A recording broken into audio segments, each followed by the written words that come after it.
Hey guys, it's Erica. Thanks so much for watching my channel. Today I'm going to be making another big batch item. I'm going to be doing some chicken bone broth on the stovetop, which is my preferred way to do it. I've tried in the crock pot before and I don't really like the flavor that it ends up with.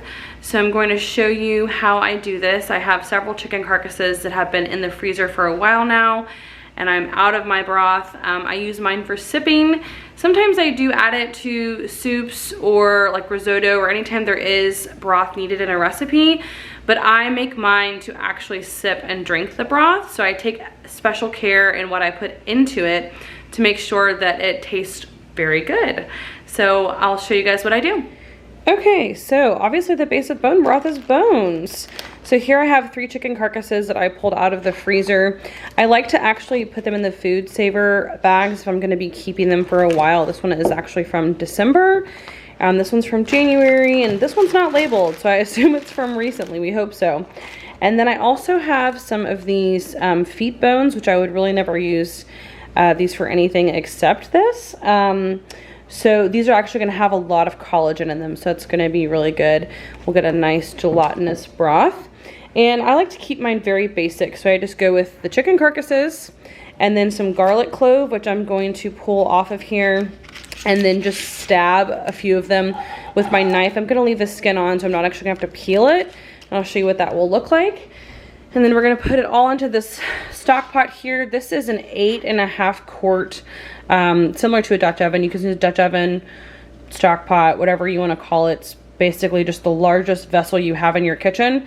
That's what you're going to want to use for this. And because I've done this so many times, I know what my goal is here. I'm going to fill the top to just like this rim right here with filtered water.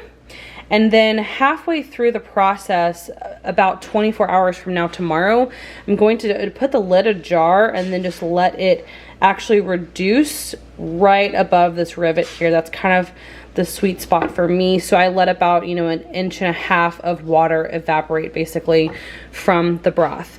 To this, I'm also going to add some salt, a splash of apple cider vinegar. I know there have been studies that say it doesn't really help, but I just do it anyways. I don't think it's gonna hurt. And then some turmeric. Now, because I have rheumatoid arthritis, I always like to add turmeric to things when I can and when I wouldn't really notice it. So I'm just gonna add probably a tablespoon of turmeric to this whole pot here. And that's gonna give it a little bit more color, but also the anti-inflammatory properties of the turmeric. So let me show you guys what it looks like. Okay, so here I am just breaking apart the garlic, and I'm not going to worry about actually peeling the individual cloves. I'm going to leave them as is because at the end of this, you know, we have all these bones in here. We're just going to strain everything anyways, so this skin isn't really going to matter. So I just poke a hole in each one of them with my little knife there to make sure that lots of the flavors can still seep out even though they're not peeled. And then I'm going to add each one of these bags of bones. I have 3 actual chicken carcasses, so full chickens, the remains after we've eaten all the meat off of it, and then also this bag of these feet bones that I had gotten from a friend actually. She lived around the corner from me and then she ended up moving away, and she basically just gave me the contents of her freezer, so that was really awesome. I just added that in there. Now I'm going to add 1 tablespoon of turmeric and then 2 tablespoons of salt. I like to use Himalayan pink salt for this. And then I'm going to add a heavy splash of apple cider vinegar. If I had to guess, it was probably like 4 tablespoons, maybe 4 tablespoons. Then I'm going to add more filtered water to it, and I'm just going to refill this pitcher over and over again until I have enough water to fill to the top of my little line that I like to use. Like I said before, it is an 8.5 quart pan or pot. So you want to make sure that when you do this, you have kind of figured out your method for how much water you should use versus how many bones you have. The goal that most people say is you want to fill the pot with water to cover the bones. That's always important. But I would say if you're using exactly the pan I'm using, this is a great method. Okay, so I have almost enough water in here. I'm going to add the rest of it now. I love this Brita pitcher because I can just run water through it, but when I'm doing a project like this, I need a lot of water. So like I said, I'm going to bring it up pretty high, almost to the top edge. And that's perfect. Obviously you want to try to fit as much water in here as you can since it's sipping broth and we're going to be drinking it. Now what I'm going to do is I'm going to crank this up onto super boil and get it going pretty high. And since these are frozen carcasses, they're going to start to break apart because, you know, I have not only the breastbone in there, but also I've shoved any drumstick legs and any other bones that came off of it have gone back into that package. That's why they're all melded together. So once this gets hot and starts to boil, I'm going to put the lid on it now, but then I'm going to come back and break apart those bones. See, there we go. Perfect. And they'll kind of get farther down into there. And then after that, once it starts to boil, I have like, this is like the Power Plus burner over here.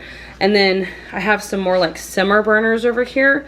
I like to put it on this back burner where the tea kettle is so that it can keep a consistent bubble, but it doesn't stay boiling. If you let it boil, it'll really break down a lot of the flavors that you have going on in here. So you want to have it at a, it's almost like if you can count 10 seconds and see one bubble pop up, like that's good. So we're just going to get it nice and hot, start it to boil, turn it down and move it over so it can simmer. And then this will stay on the stove for 24 to 36 hours. It's 2:20 right now, so tomorrow about this time, I'll come and check it and then I'll taste it for seasoning to make sure to see if I need to add any more salt. Since each one of these carcasses were a roasted chicken, whole chicken that I did in my toaster oven, a lot of them have some seasonings on them still. So we just need to test it to see how we like it. So now I'm just going to start disinfecting the countertops. I'm using this Force of Nature disinfectant, which is actually an EPA registered disinfectant. I had bought it back in February, basically right before the pandemic started. And it is an awesome little system because you can actually get these little capsules and you pour it into water and then you electrolyze the water. It's really great with the science behind it. And I definitely trust that it is actually disinfecting my countertops, which makes me feel safe. Okay, so now that it started to boil, I just moved it over onto this other smaller burner so I can keep it down low, and you can see it's got a little bit of bubbles coming here and there. This is a good pace right now, but if it starts to be more of a rolling boil from this, I'll definitely need to turn it down. You can see just a little bubbles here and there. Probably going to need to turn it down eventually because it's going to start to retain heat. So this is kind of what you're looking for continually. Okay, so it's been about 23 hours now.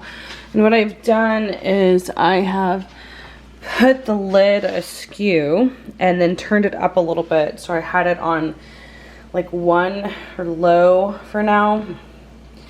And you can't even see that, but I had it on low and I turned it up to almost 2 so that the boiling is a little bit more, as you can see. It's bubbling quite a bit more, so it's starting to evaporate. You can see it's a lot less than what I had before, and I want it to get down to the rivets, so we're getting close, but this is going to go for about an hour or 2 hours with a lid like this.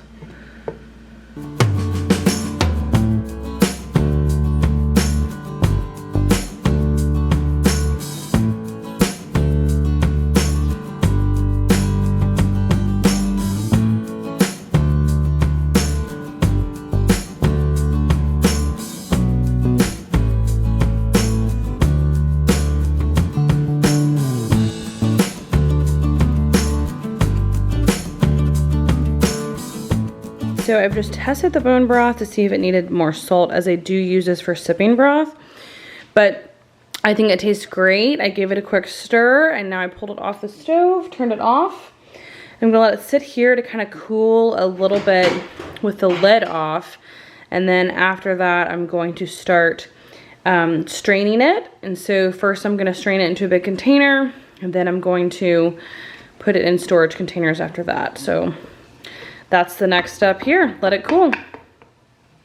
So now that the broth has cooled down a little bit where it's easy to manage and I no longer have to like use the pot holders to actually move it around. I'm going to just use my ladle here and strain it into this smaller container. I use multiple containers with this, so it's definitely a messy job and there's lots of dishes to do afterwards. But because my sieve that I have doesn't fit on the edge of that big blue bowl where it's going to go eventually, so I'm just going to work this in steps. And you see, oops, it's a messy job. There's always stuff on the countertop that happens here.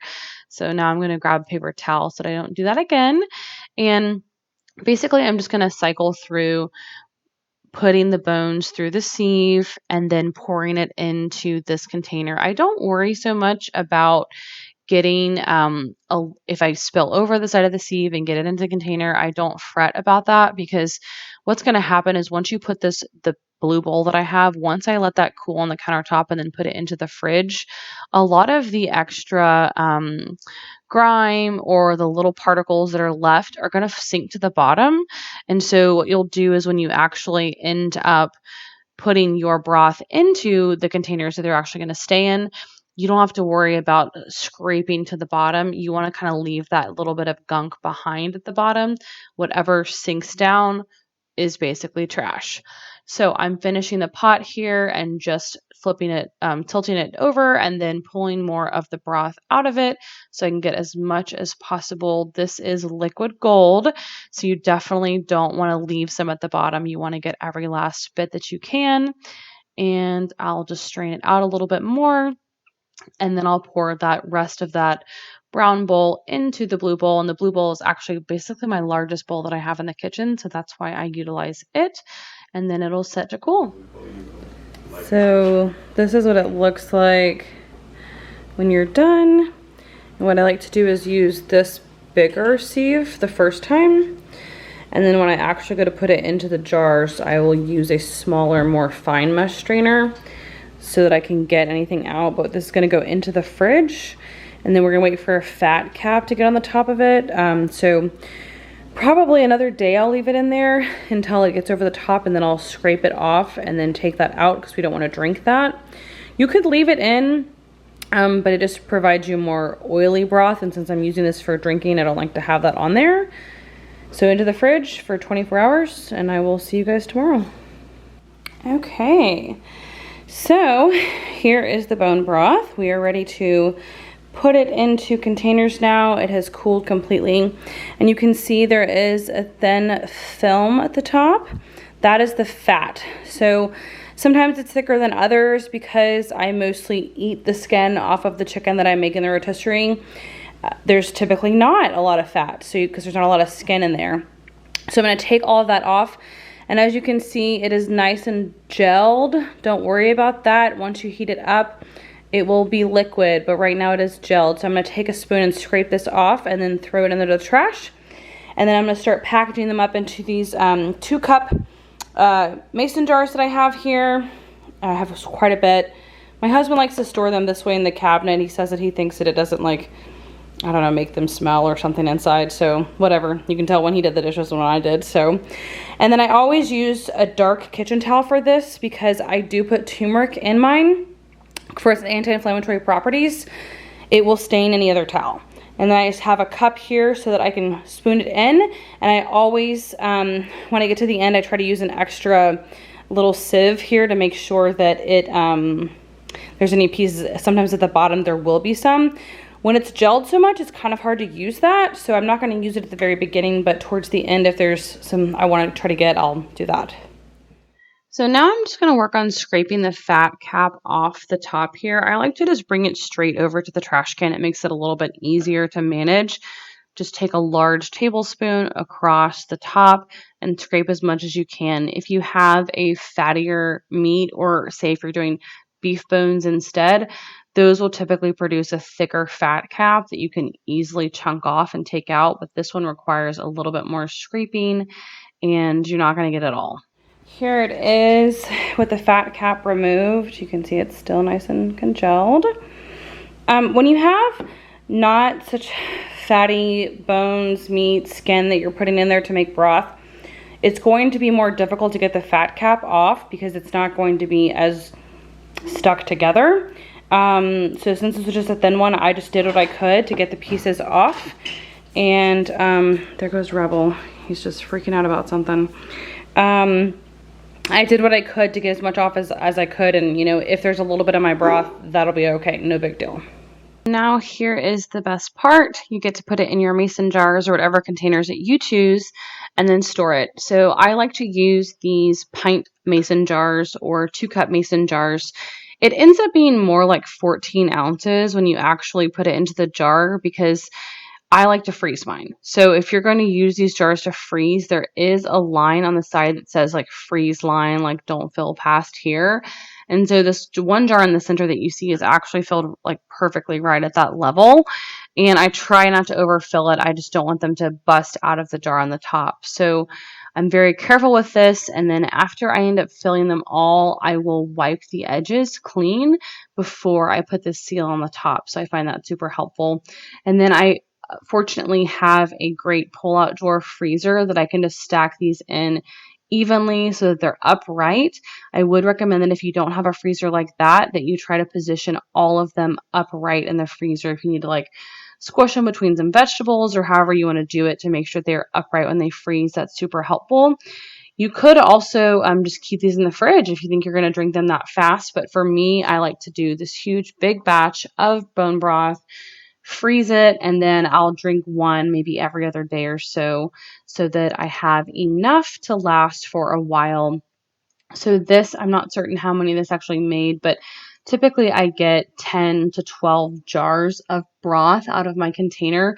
It really varies with how many chicken carcasses you use and, you know, how much fat's going to be in them and that sort of thing. But this is my goal, and I definitely love to have these in the fridge. I will drink these. I will just pour them straight into a mug, put them in the microwave, and drink them. I like to keep them one in the fridge and the rest in the freezer, and then I'll just cycle them through so that I can make sure they thaw correctly. And there they go, tucked away in the freezer, ready to freeze for later. So thank you guys for watching.